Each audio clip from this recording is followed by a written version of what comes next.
ব্যাপক উৎসাহ উদ্দীপনার নানা আয়োজনের মধ্য দিয়ে সীতাকুণ্ড উপজেলাতেও পালিত এই মহান বিজয় দিবস।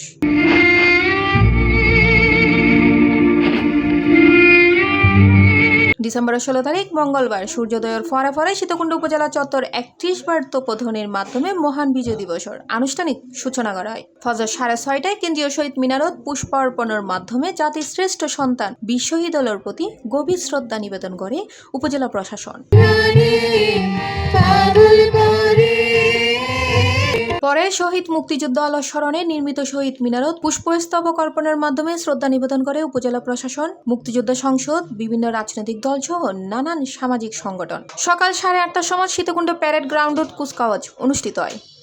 সালাম গ্রহণ করে উপজেলা নির্বাহী অফিসার মোহাম্মদ ফখরুল ইসলাম এবং সীতাকুণ্ড মডেল থানার ভারপ্রাপ্ত কর্মকর্তা মাহিনুল ইসলাম। অনুষ্ঠানে বিভিন্ন সরকারি প্রতিষ্ঠান, স্কুল, মাদ্রাসা শিক্ষার্থী হলে কুচকাওয়াজত অংশ লয়।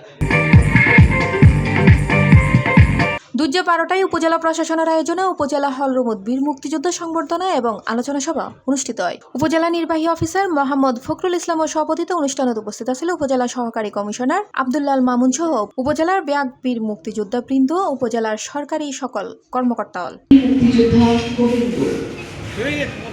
এই উপলক্ষে শহীদ মুক্তিযোদ্ধা দলের রুর মাগফিরাত কামনা এবং দেশের উন্নতি ও সমৃদ্ধি কামনায় ব্যাগ মসজিদ সহ অন্যান্য ধর্মীয় প্রতিষ্ঠানত বিশেষ মোনাজাত ও প্রার্থনার আয়োজন করা হয়। 48 সালে ব্যাস পশ্চিম ময়দানে সি+ টিভি, চট্টগ্রাম।